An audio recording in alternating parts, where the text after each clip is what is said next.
Today we are in conversation with Mr. Dhananjay Rawal, who is the founder of a very interesting initiative called Ankur Hobby Center. To give all the viewers a brief, Ankur Hobby Center helps students learn science through interesting scientific toys and DIY projects. Besides this, it also trains school teachers to conduct science fairs in school and develop a scientific spirit amongst children. They have also developed a planetarium and a telescope and increasingly help those who wish to conduct researches or grow in the field of science and tech. Mr. Raval has also been a renowned science communicator who has written over 100 books on electronics, science, astronomy, and a lot more, and has also produced and directed science films like Cosmos and Zero Shadow Day. His contributions to science have led him to receive an Innovation Award from the Government of India, Ministry of Industry for the year 2014 and 2015. He has also worked with ISRO in the past and has been a NASA speaker. So let's have a small chat with this spectacular individual and learn something more about his entrepreneurial spirit and his ideas. I now welcome Mr. Dhananjay Rawal for the conversation. Hello, sir. Thank you, Anushka. Hello, sir. Yes. So Yes, Anushka. So the first thing that I would like to know is कि आपका जो interest है science के प्रति वो किस लिए है, मतलब why are you so passionate about it?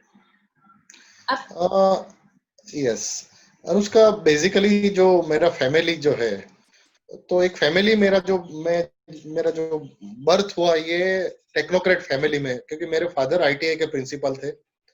मेरे तीनों बड़े भाई ये भी उस जमाने के इंजीनियर थे, और मैं समझो मेरा जन्म ही इलेक्ट्रॉनिक्स के आसपास हुआ। इलेक्ट्रॉनिक्स का कंपोनेंट, वाल, टीवी, तो सारे लोग मुझे इंस्पायर करते रहे, भी ये करो, ये करना चाहिए, वो करना चाहिए। अलग अलग मेरे सारे फैमिली मेंबर मुझे अलग अलग सिखाते गए और मुझे कुछ नया करना के लिए प्रेरित करते थे। और सबसे मेन जो बात मैं कहूँ तो मेरे लिए स्पेशली घर में मैं सबसे छोटा था, इसलिए मुझे पैसा कमाना ये मेरे फैमिली मेरे लिए स्पेशली प्रायोरिटी नहीं थी। यानी आपको जो करना है करो, और ये जो मुझे लिबर्टी मिली तो उसके कारण मैं ये कुछ नया कर पाया। Innovation drives everything. Yes. हाँ। And आपका जो आपका अंकुर हॉबी सेंटर सेटअप करने के पीछे इंस्पिरेशन क्या था?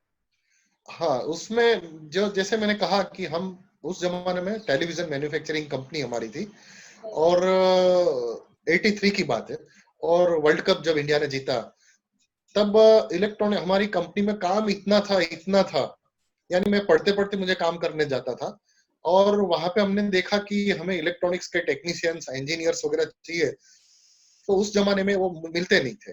तो जैसे अभी गवर्नमेंट ने बहुत सारे रिलैक्सेशन दिए, उस जमाने में भी गवर्नमेंट ने हमको रिलैक्सेशन दिए थे कि हम आपको इंजीनियर प्रोवाइड नहीं कर सकते, टेक्नीशियन प्रोवाइड नहीं कर सकते, तो आप अपनी फैक्ट्री में एक ट्रेनिंग शुरू कर दो, जैसे आईटीआई में बच्चे जाते हैं। और फर्स्ट टाइम इंडिया में, यानी आईटीआई से बाहर किसी को ट्रेनिंग देने की परमिशन गवर्नमेंट ने हमको दी, तो बच्चे हमारी फैक्ट्री में पढ़ने के लिए आते थे। और बड़े भाई वगैरह तो उनके पास काम इतना था, तो बच्चों को पढ़ाने का टाइम उनके पास नहीं था, और घर पे मैं छोटा था, और मुझे ऑर्डर दिया गया कि आपको ये सारे बच्चों को आपको पढ़ाना है। तो पढ़ते पढ़ते पहले मैं सीखता गया, क्योंकि कैसे पढ़ाना ये भी एक साइंस है।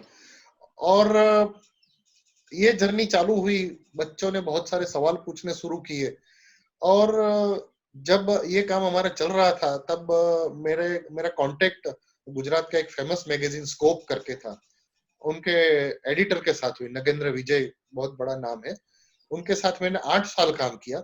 और 8 साल काम करने के बाद साइंस राइटिंग कैसे करना चाहिए वो उनके पास मैंने सीखा। और ये जब मैं लिखता गया तो जो भी मैं लिखता था, डू इट योरसेल्फ प्रोजेक्ट के बारे में बहुत कुछ मैंने लिखा, तो सारे जो भी मेरे रीडर्स थे वो पढ़ने के बाद सीधा मेरे पास आ जाते थे कि सर ये जो आपने प्रोजेक्ट की पूरी डिटेल दी है तो उसका पूरा सामान मुझे चाहिए। तो मैंने सोचा कि ये सारे लोग अलग अलग जगह पे घूमते हैं, तो चलो उनके लिए सारा सामान इकट्ठा करके उनको दूं, मुझे पता नहीं था कि इसको किट कहते हैं। तो ये अंकुर हॉबी सेंटर बस ऐसे ही उनका, जैसे नॉर्मली जो नेचुरली जो पैदा होता है ना, ऐसे उनका बर्थ हुआ। मुझे पता नहीं था कि ये यहाँ तक ऊपर चला जाएगा, और इसमें हम क्या क्या कर सकते हैं वो मैंने सोचा नहीं था। लेकिन अभी 40 साल के बाद मुझे पता चलता है कि भी साइंस कम्युनिकेशन में बहुत कुछ कर सकते हैं। तो ये अंकुर हॉबी सेंटर का हमारी फैक्ट्री में एक कोने में एक हॉबी कॉर्नर रखा था, उनका नाम हमने रखा अंकुर हॉबी सेंटर। मुझे पता नहीं था कि वहां पे हम टेलीस्कोप भी बनाएंगे, हम प्लेनेटोरियम भी बनाएंगे, मुझे कलाम सर के सामने कुछ बोलना पड़ेगा, मुझे मोदी सर के सामने उनको स्काई वॉचिंग के लिए जाना पड़ेगा, ये मुझे पता नहीं था। तो ये उनकी कहानी है। मतलब सब धीरे धीरे खुद ही धीरे धीरे होता गया एक तरीके से।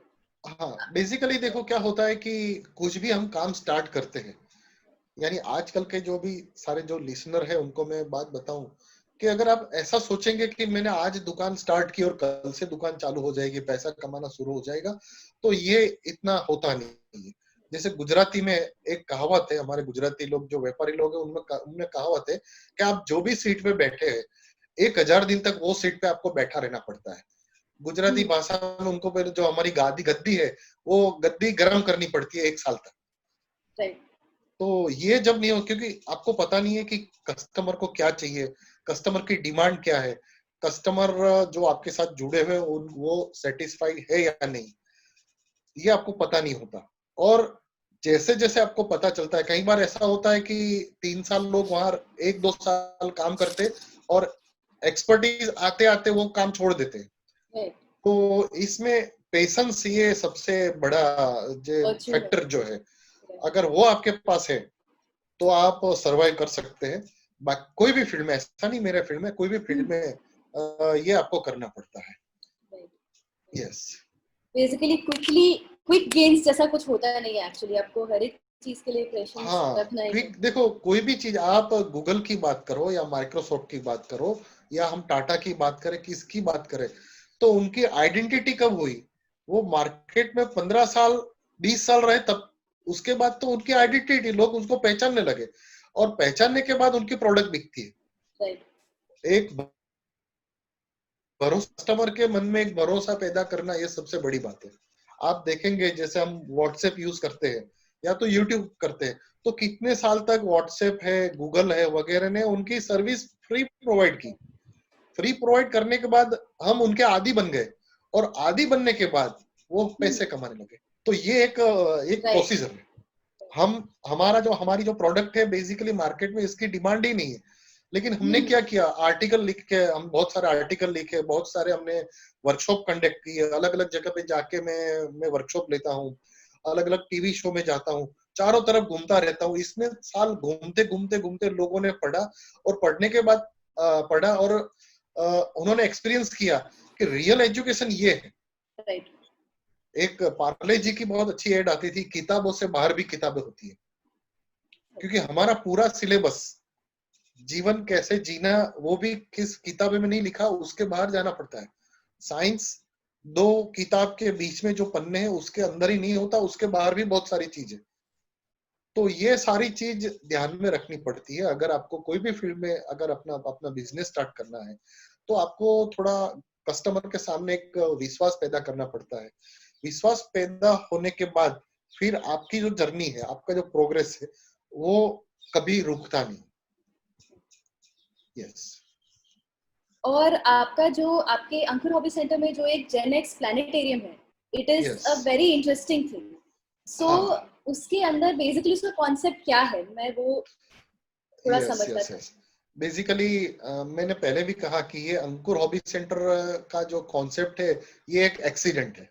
राइट। और इसी तरह ये जो जेनेक्स प्लेनेटोरियम है, ये भी एक एक्सीडेंट ही है। बात ये हुई कि मैं साइंस कम्युनिकेशन में काम करता हूँ, लेकिन मेरी कंपनी है, मेरी फैक्ट्री है, मैन्युफैक्चरिंग यूनिट है, सब कुछ है।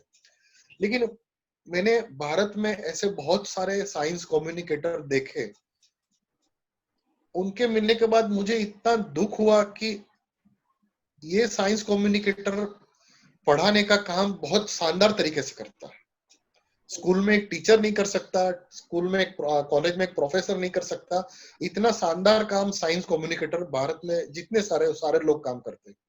लेकिन फिर उनकी जब फाइनेंशियल कंडीशन जब देखते हैं, तब पता चलता है कि इनकी फाइनेंशियल कंडीशन ऐसी नहीं है कि जिसके कारण वो साइंस कम्युनिकेशन का काम 24/7 वो करे, क्योंकि उनके पास पैसा नहीं है खाने पीने के, अपने फैमिली चलाने के लिए।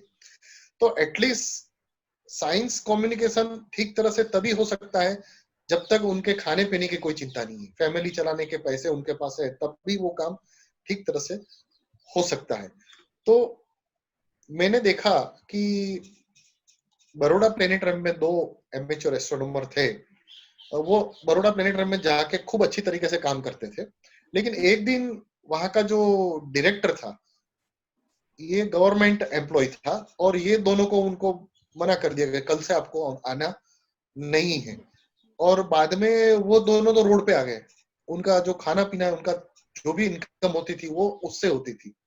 और फिर मैंने देखा कि इतने अच्छे 2 साइंस कम्युनिकेटर हैं, उनकी हालत ये हुई, ये तो एटलीस्ट होनी नहीं चाहिए।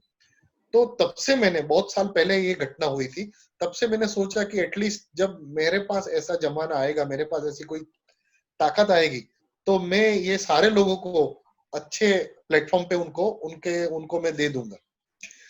तो ये हुआ कि कच्छ में जब रण उत्सव स्टार्ट हुआ, तब मोदी जी को स्काई वॉचिंग कराने का मौका मुझे मिला। और रात को स्काई वॉचिंग चल रहा था मोदी जी को, और बहुत सारी बातें हुई। और बातें होते होते मुझे लगा कि अभी इनके साथ कुछ ऐसी बातें मैं कर सकता हूँ। तो मैंने कहा, सर आपको इतना ज्यादा एस्ट्रोनॉमी में इंटरेस्ट है, तो आप जहां से इलेक्शन में खड़े रहते हो, मणिनगर से, वहां कांकरिया है, और कांकरिया के अंदर बाल वाटिका है, और बाल वाटिका के अंदर एक प्लेनेटोरियम है। ये काफी साल से बंद पड़ा है, वो सर चालू करना चाहिए, सारे बच्चों को नॉलेज मिलेगा। तो तब मोदी जी ने कहा कि अगर आप उनको संभालते हो, उनको कंडक्ट कर सकते हो, ऑपरेट कर सकते हो, तो मैं आपको ये दे दूं। तो तब अहमदाबाद का प्लेनेटोरियम मुझे 20 साल के लिए गवर्नमेंट के द्वारा मुझे दिया गया। लेकिन मुझे पता नहीं था कि वहां पे कितना खर्च होने वाला है रिनोवेशन के लिए। और जब हमने काम स्टार्ट किया, तब सबसे पहला जो मेन पार्ट होता है प्लेनेटोरियम, जो इंस्ट्रूमेंट चालू करते हैं, तो हम पूरा 360 डिग्री डोम जो होता है, वहां पे हम पूरा एस्ट्रोनॉमी यानी आकाश देख सकते हैं। और ये प्लेनेटोरियम जब हम खरीदने के लिए यूएस कंपनी को के साथ हमारी बातें शुरू हुई, तो उनकी कंडीशन एक ये थी कि ये प्लेनेटोरियम की फाइनेंस कौन कर रहा है, उनका एक सवाल था, वो इज फाइनेंसर। तो हमने कहा कि सर ये जो सेल्फ फाइनेंस है, तो उन्होंने सप्लाई करने का मना कर दिया कि ये हम गवर्नमेंट फंडिंग है उसको ही सप्लाई करते हैं, सेल्फ फंडिंग कंपनी को सप्लाई करते नहीं है। तो मैंने सोचा कि ये ऐसी तो क्या बात है, उनका जो भी उनकी कॉस्ट है, जो भी उनके पैसे है, उतने पैसे देने के लिए तैयार है, फिर भी वो प्रोडक्ट हमें क्यों नहीं देता। तो मैं तो इलेक्ट्रॉनिक्स वाला मान आदमी हूँ, ऐसी कोई चैलेंज वाली बात आती है तो हम बोलते हैं ना, माझी सटकली।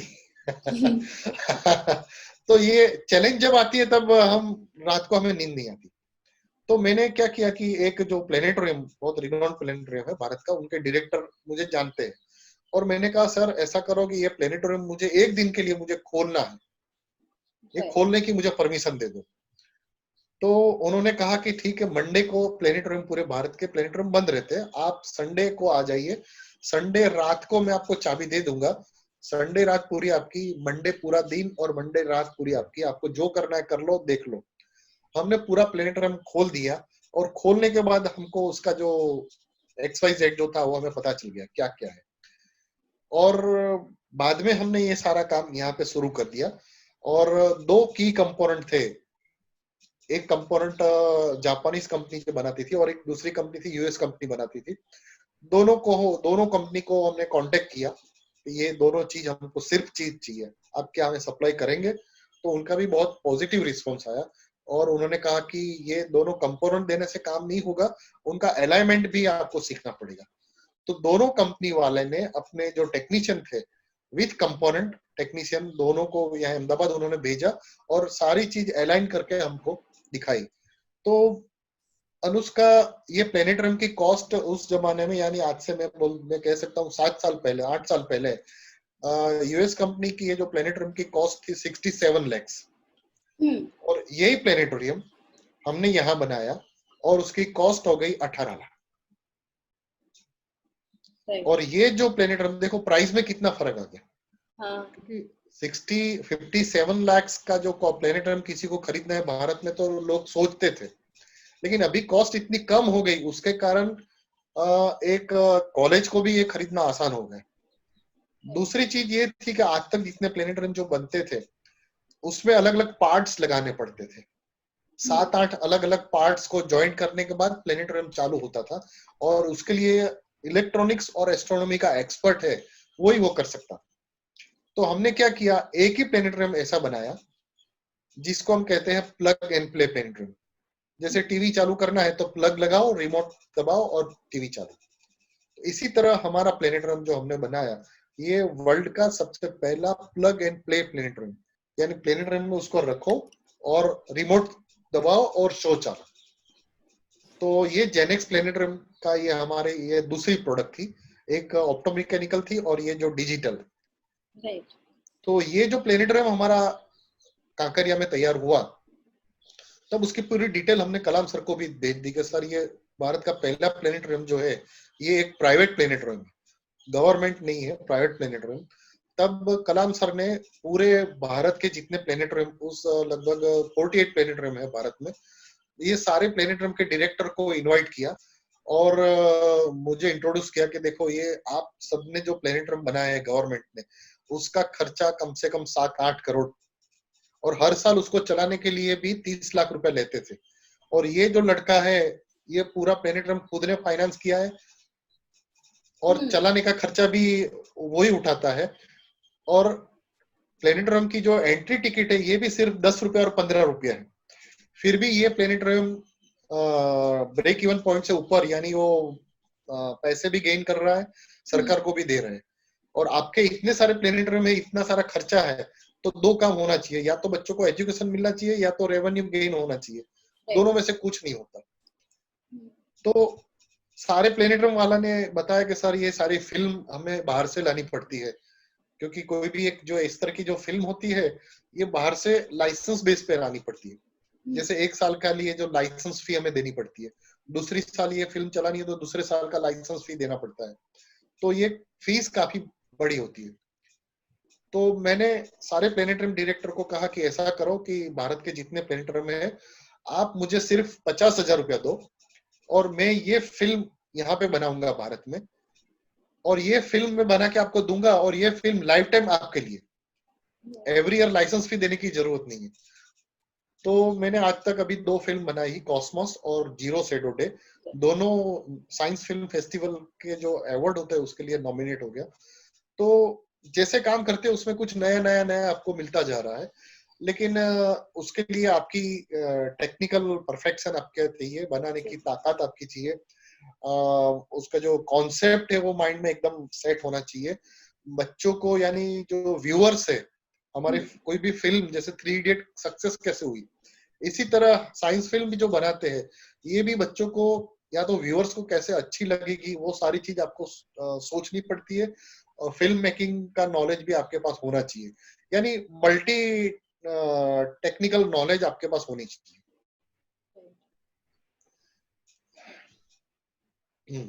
सर, आप इसरो में काम कर चुके हैं, हाँ, तो हाँ। आपका एक्सपीरियंस कैसा था इसरो के साथ में बेसिकली? देखो, कोई भी ऐसे इंस्टीट्यूट के साथ जब हम काम करते हैं, मैंने इसरो के साथ भी काम किया, पीआरएल के साथ भी ऑलरेडी अभी भी करता हूँ, ऐसा नहीं है, नासा के साथ भी अभी मेरे प्रोजेक्ट चल रहे हैं, इसरो के साथ भी मेरे प्रोजेक्ट चल रहे हैं, अभी भी चल रहे हैं, एनसीएसएम के साथ भी मेरे प्रोजेक्ट चल रहे हैं। तो ये सारे जो इंस्टीट्यूट है ये वर्ल्ड के हम कह सकते हैं कि टॉप मोस्ट इंस्टीट्यूट है, और सबके काम करने के तरीके कुछ न कुछ अलग रहते हैं। तो जैसे मैं इसरो की बात करूं तो इसरो से काम करने का जो मुझे मौका मिला, अभी भी मैं काम करता हूँ उसमें सबसे ज्यादा मुझे जो सीखने की चीज मिली उसमें ये मिली कि हमारे जो मेरे टेक्नीशियन है मेरे ऑफिस पे और मेरे फैक्ट्री में जो भी काम करते हैं, मेरे जो टेक्नीशियंस है, मेरे जो इंजीनियर है, मेरे जो वर्कर है, इवन मेरे जो प्यून है, तो उसमें हम एक Right. सबको एक बराबर समझते हैं। मतलब क्या हुआ कि कई बार होता है कि ऑफिस पे कोई मुझे मिलने आते हैं, तो कोई भी गेस्ट मुझे मिलने आते हैं तो हमें हमें हम उनको पहले पानी पिलाते हैं। तो कभी-कभी क्या होता है कि गेस्ट आते हैं और मैं देख रहा हूँ कि भी मेरे वर्कर या तो मेरा प्यून जो काम कर रहा है, ये मेरे ऑफिस में ही काम कर रहा है, मेरा ही काम कर रहा है और मैं अभी जो काम कर रहा हूँ उससे भी इम्पोर्टेंट काम वो कर रहा है। Right. तो मैं क्या करता हूँ, मैं खड़ा होके मेरे जो गेस्ट आते हैं मैं उनको पानी सर्व करता हूँ।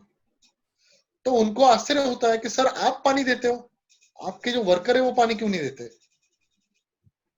तब मैं उनको Hmm. समझाता हूँ कि भैया ये सारे वर्कर मेरा ही काम कर रहे हैं, मैं उनको डिस्टर्ब करूंगा तो मेरा काम डिस्टर्ब होगा, मेरा काम डिले होगा, तो मुझे पानी देने में क्या प्रॉब्लम है? तो ये जो मुझे सीखने को मिला, Hmm. क्योंकि बहुत साल पहले की बात है, इसरो तो अब हुआ, पहले पीआरएल था। Right. और तब मैंने एक घटना सुनी थी कि डॉक्टर विक्रम साराभाई ने Hmm. पीआरएल में जो काम करते थे, तो उन्होंने पहले कैंटीन नहीं थी पीआरएल में, तो सब लोग घर से टिफिन लाते थे। तो टिफिन लाते थे तो सारे लोग अपना टिफिन खोल के बैठते थे, उसमें साइंटिस्ट भी होते थे, इंजीनियर भी होते थे, वर्कर भी होते थे, टेक्नीशियन भी होते थे, और खाते खाते जो डिस्कशन होता था, ये डिस्कशन इतना फ्रूटफुल होता था। Right. बाद में विक्रम सर ने सोचा, डॉक्टर विक्रम साराभाई ने सोचा कि सबसे अच्छी डिस्कशन तो लंच टाइम पे होती है, तो क्यों ना कैंटीन हम हमारे सेंटर में ही बनाए। तो तब से पीआरएल में ये कैंटीन का कॉन्सेप्ट शुरू हुआ और तब ये नियम बनाया था कि सारे लोग कैंटीन में साथ में खाना खाएंगे। तो कभी कभी Right. मैंने इसरो में ऐसी घटना देखी है कि आगे एक थाली लेके टेक्नीशियन खड़ा है खाना लेने के लिए, बिल्कुल उन्हें उनके पीछे डायरेक्टर साहब खड़े हैं। ऐसा ऐसी घटना मैंने बहुत बार देखी। तो Hmm. ये जो उनका जो वर्क स्टाइल है, ये वर्क स्टाइल मैंने मेरे सेंटर पे भी अडॉप्ट किया। तो ये एक मेरा एक्सपीरियंस पीआर इसरो के साथ है। दूसरी एक जो इसरो के साथ काम करने का मजा है, तो उसमें क्या होता है कि एक चैलेंज होता है। Right. कोई भी प्रोजेक्ट जैसे हमने हाथ पे लिया, Hmm. तो पहले तो वो लोग हमारे सेंटर पे आके हमें देखते हैं कि क्या ये बंदा ये काम कर सकेगा या नहीं कर सकेगा, पहले ये देख लेते हैं। देख लेने के बाद भी उनके टर्म्स कंडीशन ऐसे होते हैं कि अगर आपने काम सक्सेसफुली कंप्लीट कर लिया तो आपको पैसा मिलेगा, अगर नहीं किया तो आपको पैसा नहीं मिलेगा। तो आपका जो टेक्निकल कॉन्फिडेंस जो होता है, यानी आपके पास अगर नॉलेज है तो ही कॉन्फिडेंसली आप उनके साथ काम कर सकते हैं। तो इसरो के साथ काम करने का मौका ये मिला।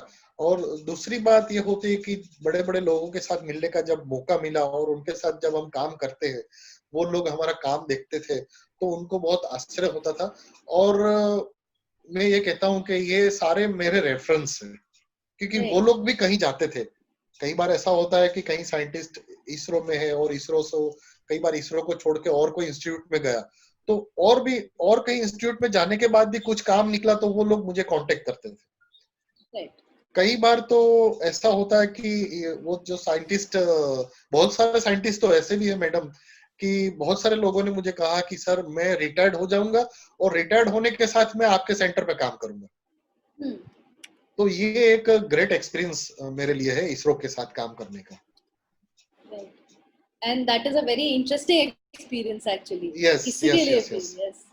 और कई बार ऐसा होता है कि ऐसा नहीं है कि मेरे पास सब कुछ मैं जानता हूँ, लेकिन कई बार क्या होता है इसरो के साथ जब काम करते हैं बड़े बड़े लोग, नरेंद्र भंडारी के साथ भी मैंने काम Hmm. किया है, राजमल जैन सर के साथ भी काम किया है। तो वो लोग क्या करते हैं कि जब हम कुछ काम करते हैं तो उनको पता चल जाता है कि ये काम गलत कर रहा है धनंजय भाई, राइट। लेकिन वो हमारी गलती कैसे निकालते थे, सीधा नहीं कहते थे कि धनंजय भाई ये गलत है। वो लोग ऐसी तरीके से, हम धनंजय भाई अगर इसके बदले हमने ये किया होता तो कैसा होता। राइट।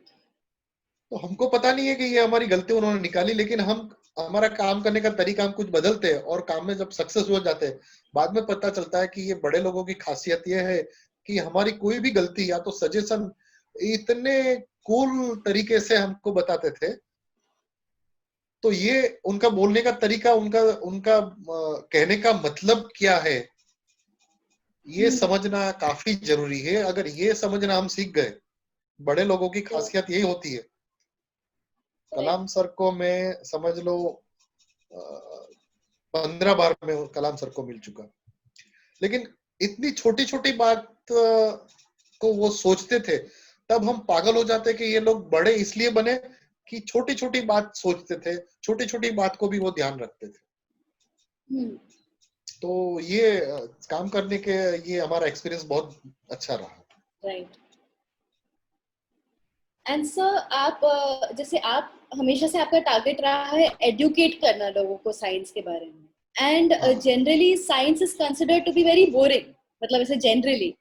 हाँ। मगर मैं आपसे ये जानना चाहती हूँ कि किस तरीके से वो स्टूडेंट्स के लिए हम इंटरेस्टिंग बना सकते हैं, एंड किस तरीके से हम स्टूडेंट्स को और अट्रैक्ट कर सकते हैं साइंस की तरफ बेसिकली। देखो आज कभी भी आप न्यूज़पेपर में आप देखेंगे तो न्यूज़पेपर वाले सबसे ज्यादा न्यूज़ साइंस के कवर करते हैं, साइंस और एस्ट्रोनॉमी कवर करते हैं। राइट। क्यों करते हैं? कि लोगों को साइंस में इंटरेस्ट तो है ही है, राइट। लेकिन समहाउ हमारी एजुकेशन सिस्टम इस तरह से बन गई है कि साइंस के तरफ लोग दिन ब दिन दूर जाते रहते हैं। राइट। तो मुझे लगता है कि सिखाने का एक जो तरीका होता है, ये तरीका काफी मुझे लगता है गलत है। साइंस सिखाने का तरीका ये नहीं होना चाहिए, क्योंकि साइंस जब सिखाने की जब बात करते हैं तब क्या होता है कि नॉर्मली जब हम साइंस सिखाने के लिए कहीं भी जाते हैं तो जो टीचर्स है या तो प्रोफेसर है जो बच्चों के साथ जो काम करते हैं, बातें करते हैं, तो बात करने के बाद इतना एक बड़ा बैरियर हो जाता है कि बच्चा टीचर के सामने पूछने में कुछ डरता है। राइट। जैसे मैं एयर की बात हम करते हैं, एयर समझ लो, एक एयर का लेसन चल रहा है, हवा के बारे में बच्चे टीचर्स कुछ समझा रहा है और बच्चा बैठे बैठे कुछ मन में सोच रहा है और बच्चे के मन में कुछ एक थॉट प्रोसेस जनरेट हुई और बच्चे ने सवाल पूछा कि सर इस तरह से हवा बाहर निकालते हैं तो गर्म हवा आती है और इस तरह से फूंक मारते तो हवा ठंडी आती है, ऐसा क्यों हुआ? तो ये सवाल पूछना स्कूल में या कॉलेज में मना है। टीचर्स मना कर देते हैं कि ये आउट ऑफ सिलेबस है, ये पूछने की जरूरत नहीं है। तो मुझे लगता है कि टीचर्स को खाली आपको यही बोलना चाहिए कि भाई आपको क्लासरूम में जाके बर्नौलिक प्रिंसिपल सिखाना है, किस तरह से सिखाना है ये टीचर पे छोड़ दो। राइट। तो ये जो होता है ना वो नहीं होता है। बस ये आपको न्यूटन कब पैदा हुए ये उसकी तारीख याद रखो। अरे आप साइंस सिखा रहे हो या इतिहास सिखा रहे हो? तो दो चीज है, एक तो स्टूडेंट्स और जो टीचर्स है दोनों की जो लैंग्वेज है, ये लैंग्वेज इक्वल होनी चाहिए। नॉर्मली क्या है, लैंग्वेज ऊपर नीचे हो जाती है। राइट। और लैंग्वेज ऊपर नीचे हो जाती है तब क्या होता है, मैं भी बहुत जगह पे लेक्चर्स वगैरह देने जाता हूँ और मैं आपको एक किस्सा बताऊं कि मैसूर में मेरा लेक्चर था और ये जो पूरी इवेंट था उसकी ओपनिंग करने के लिए कलाम सर आने वाले थे और कलाम सर भी बैठे थे और मेरा लेक्चर शुरू हुआ और मैंने लेक्चर हिंदी में स्टार्ट किया। तो हिंदी में जब मेरा लेक्चर स्टार्ट हुआ तब पीछे से आवाज आई अंग्रेजी अंग्रेजी करके। तो ये जब आवाज आई तब इमीडिएटली कलाम सर खड़े हो गए और स्टेज पे आ गए और उन्होंने कहा कि यहाँ पे मुझे बताओ कितने लोग हिंदी जानते नहीं। 350 लोग बैठे थे, उसमें 15-20 लोग ऐसे थे जो हिंदी जानते नहीं थे। तो कलाम सर ने कहा कि इतने लोगों के लिए ये अंग्रेजी में नहीं बोलेंगे, आप उनको बाद में मिल लेना और जो भी आपको समझ में नहीं आता उनके साथ बात करके समझ लेना। राइट। ठीक है, तो सबसे पहले ये है कि जो बैरियर दोनों के बीच में होता है, ऐसा नहीं है कि मुझे इंग्लिश नहीं आता तो मैं कुछ नहीं जानता। मैं ऑफ दुनिया कोर्स। के सारे कंट्री में मैं गया हूँ। कई बार मुझे पूछते हैं कि सर आप नासा में गए तो ये आप कौन सी लैंग्वेज में बोलते थे, लेकिन यहाँ से ज्यादा मुझे कंफर्ट नासा में इसलिए फील करता हूँ कि वहां पे इंटरप्रेटर होते हैं, और अभी तो वहां पे सारे डिवाइस आ गए हैं कि मैं जो हिंदी में बोलता हूँ इमीडिएटली उनको अंग्रेजी में सुने देता है। सारे लोगों के कान में हेडफोन लगे होते हैं, लैंग्वेज 26 लैंग्वेज सिलेक्ट कर सकते हैं। तो बाहर जाने में मैं ज्यादा कंफर्ट फील करता हूँ। कई बार मैं चाइना में जाता हूँ तो चाइना में चाइनीज लोगों को अंग्रेजी नहीं आती और मुझे चाइनीज नहीं आती, राइट। तो हमारा काम अटकता नहीं है। तो दो तीन चीज जो होती है कि टीचर्स को जो लिबर्टी मिलनी चाहिए, और टीचर्स की ट्रेनिंग ऐसी होनी चाहिए कि साइंस बेसिकली, जैसे मैं गुजराती सिखाने के लिए गया तो मुझे ब्लैक बोर्ड यूज करने की जरूरत पड़ेगी, लेकिन साइंस के लिए ब्लैक बोर्ड की जरूरत नहीं होती। आप ज्यादा से ज्यादा एक्सपेरिमेंट करके दिखाओ, बच्चों को घूमने ले जाओ, क्योंकि आप गार्डन में आप घूमने ले जाएंगे तो पूरा नेचर देखेंगे, और नेचर देखने के बाद बहुत कुछ वो सिखा सकते हैं। तो हमारा जो साइंस सिखाने का तरीका मुझे लगता है ठीक नहीं है, और जब तक ये चेंजेस नहीं हो गए तब तक मुझे लगता है हम साइंस में हम आगे नहीं जा पाएंगे। राइट। जी, ये बिल्कुल सही है कि practical learning is very important actually. Yes yes, क्योंकि एंड हम जैसे हाँ हाँ yes, yes sir, no no no it's. हाँ जैसे हम एस्ट्रोनॉमी की बात करते हैं तो एस्ट्रोनॉमी हम क्लासरूम में तो कैसे सिखा सकते हैं? बेसिक एस्ट्रोनॉमी हम सिखाने के लिए उनको टेरेस पे ले जाना पड़ता है, ओपन टू स्काई में ले जाना पड़ता है। आर्यभट्ट, हमारे वरामीर वगैरह थे, उनके पास टेलीस्कोप वगैरह कुछ नहीं था। तो बेसिकली क्या होना चाहिए कि बहुत सारी स्कूल में मैंने कहा है कि हम बच्चों को साइंस नहीं सिखाए चलेगा, लेकिन बच्चों को ऑब्जर्व कैसे करना ये सिखाओ। क्योंकि न्यूटन ने राइट। देखा एप्पल ऊपर से नीचे गिरा, उन्होंने ऑब्जर्व किया और एक मन में सवाल हुआ। तो बच्चों को मन में सवाल खड़े होना चाहिए, ऐसा एटमॉस्फेयर जनरेट करो। तो ये क्या होता है कि ऑब्जर्वेशन से होता है। डार्विन जी।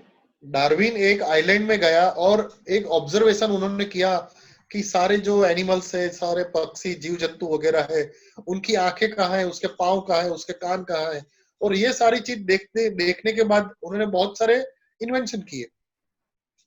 तो बच्चों को एक ऑब्जर्व करना सिखाओ, और ऑब्जर्व के बाद राइट कंक्लूजन, ये देखने के बाद उसका कंक्लूजन क्या मैं निकालूं। राइट। ये दो चीज हम सिखाएंगे तो मुझे लगता है साइंस सिखाने की जरूरत नहीं है। साइंस तो बच्चा ऐसे ही सीख जाते हैं। मैं कहा साइंस सीखने गया, राइट। मैं इंजीनियरिंग पढ़ा, और बाद में मुझे पता चला, और धीरे धीरे मैं अपने आप सीखता गया। तो मैं इसलिए सीखता गया कि मुझे ऑब्जर्व करना आ, किसी ने सिखा दिया। बहुत सारे लोग थे मुझे सिखाने में, वर्मा सर भी थे, सुरेश अग्रवाल भी थे, समर बागची का कल ही फोन आया, एज ऑफ 92, कल मेरी उनसे बात हुई। तो ये लोगों ने मुझे सिखाया। तो ऑब्जर्व करना और ऑब्जर्व करने के बाद राइट कंक्लूजन, ये दो चीज अगर स्कूल में हम बच्चों को सिखा देते हैं तो मुझे लगता है साइंस सिखाने की जरूरत नहीं है। जो भी बड़े बड़े साइंटिस्ट थे, आप कोई भी न्यूटन ले लो, कोई भी ले लो, उन्होंने जो भी चीज नई ढूंढी, वो ढूंढने के बाद वो साइंटिस्ट कहलाए। उन्होंने थोड़ा पीएचडी किया था और बाद में कुछ नया सीखा था। यस। तो ये चीज है। एंड सर, आप फ्यूचर के जो एंटरप्रेन्योर्स है, आप उनको क्या मैसेज देना चाहेंगे आप आपकी तरफ से? हाँ, अभी जो मैंने कहा कि नए जो लोग इस फील्ड में आ रहे हैं, तो सबसे अच्छी बात यह है कि उनके अंदर भी क्रिएटिविटी है। और दूसरी चीज कि मैंने बहुत सारे लोग जो नए आ रहे हैं, मैंने देखा और ये मुझे बहुत अच्छा लगा कि उनकी जो भावना है, ऐसा नहीं है कि सीधा मैं पैसा कमाऊं। राइट। उनकी ये सबसे बड़ी अच्छी बात है। उनकी एक भावना है कि मैं कुछ नया समाज को दूं। और आप देखेंगे कि अगर ये भावना आपकी रही कि मैं नया कुछ समाज को दूं, तो ये जब नया आप समाज को देंगे ना, तो मुझे लगता है कोई भी लोग फ्री में लेते नहीं है। उसका रिवॉर्ड आपको कुछ न कुछ तरीके से देते ही। तो आजकल के जो नए एंटरप्रेन्योर है, नए नए लोग आ रहे हैं, यंग जनरेशन जो आ रही है, उनमें ये बहुत अच्छी बात है कि सिर्फ पैसा कमाना ये उनका टारगेट नहीं है, कुछ नई चीज देना। मैं क्या नया करूं कि जिसके कारण लोगों को फायदा हो। तो नए लोग जो इस फील्ड में आ रहे हैं, अगर ये बात ध्यान में रखे, क्योंकि मेरे साथ जो भी काम कर रहे हैं, मेरे कस्टमर को जब तक फायदा नहीं होगा वो लोग मेरे पास क्यों आएंगे। राइट। तो ये अगर आप टाटा की भी बात करो, आजकल हर जगह ऐसी बातें चल रही है कि आपको एसी खरीदना है तो टाटा का खरीदो। क्यों? कि जब ये कोरोना की तकलीफ आई तो सबसे ज्यादा पैसे डोनेट किसने किए? टाटा ने। मैं बॉम्बे जाता हूँ Tata institute of fundamental research में, कुछ नया मुझे जानना है, कुछ सीखना है, तो वहां पे वर्कशॉप 5-5 6-6 दिन ऐसे ही फ्री में मुझे वो लोग इनवाइट करते हैं। तो वहां जाके मैंने देखा, अरे ये टाटा वाले को ये करने की क्या जरूरत थी। तो मैंने उसकी कंपनी की जो वैल्यू है, ये वैल्यू ऐसे ही बढ़ गई। तो कुछ अच्छा करो। मैं तो कहता हूँ अच्छा करेंगे ना तो पैसे तो अपने आप पीछे आने वाले ही है। तो टारगेट, फर्स्ट टारगेट पैसा कमाना नहीं चाहिए। फर्स्ट टारगेट इस कुछ अच्छा करना। अच्छा करेंगे तो पैसा तो पीछे पीछे आएंगे। तो नए जो लोग आ रहे हैं उनको मैं कहूंगा कि ये चीज अगर ध्यान में रखेंगे तो डेफिनेटली वो सक्सेस होंगे। और आप कोई भी गूगल वगैरह की बात करेंगे तो सबका पहला यही काम था। बरसों तक लोगों ने कुछ न कुछ नया दिया। आज देखो गूगल कितना कमा रहा है, फेसबुक कितना कमा रहा है। तो पहले देने की भावना रखो। जब देने की भावना रखेंगे तो लोग रिटर्न कुछ न कुछ देंगे और देंगे। Okay, thank you so much, sir, for your time, for like giving us this time to to interview you, because this has been a very interesting conversation, and I really hope our viewers learn a lot from this. Yes, ये हर्षल ने मुझे मौका दिया, एक अलग subject पे बोलने का मौका। मैंने कभी सोचा नहीं था कि मैं जो काम करता हूँ उसमें भी कभी मुझे बोलना पड़ेगा। तो मुझे लगता है कि जो भी सारे जो व्यूअर्स लिसनर जो है देख रहे हैं, तो मुझे लगता है उसमें कोई ना कोई चीज उसको काम में उसको लगेगी। और अगर इसी तरह से काम अगर करने लगे, क्योंकि सारे जो लोग हैं, जितने लोग सुन रहे हैं, मैं उनको खास कहूंगा कि स्पेशली जो भारत की जो बात चल रही है, आत्मनिर्भर की बात हो रही है, तो नॉर्मली हमारा जो एजुकेशन जब कंप्लीट हो जाता है तो एजुकेशन कंप्लीट करने के बाद हम सिर्फ एक जॉब की बात ही करते हैं। तो मैं कहता हूं कि आप जॉब की बात कभी मत सोचो, एक बड़ी सोच रखो, एक विजन बड़ा रखो। ये इमीडिएटली आप सक्सेस नहीं होंगे, लेकिन एक दिन तो जरूर आप सक्सेस होने वाले हैं। कभी गिरेंगे, कभी 2 बार गिरेंगे, कभी 3 बार गिरेंगे, लेकिन सक्सेस तो आपको मिलेगा। जॉब करना कभी सोचो नहीं। स्पेशली हम तो गुजराती लोग हैं और गुजराती लोगों को तो ये खास चीज सोचनी चाहिए कि आप अपना खुद का एक नया इंडस्ट्रीज के बारे में सोचना चाहिए। और आज का टाइम ये सबके लिए गोल्डन टाइम है भारत के लिए, क्योंकि पूरी दुनिया की नजर भारत के सामने है। और भारत एक ऐसा देश है जहाँ पे यूथ है, उनके पास नॉलेज है, उनके पास क्रिएटिविटी है और कुछ नया करने की उन्होंने ठान के रखी है।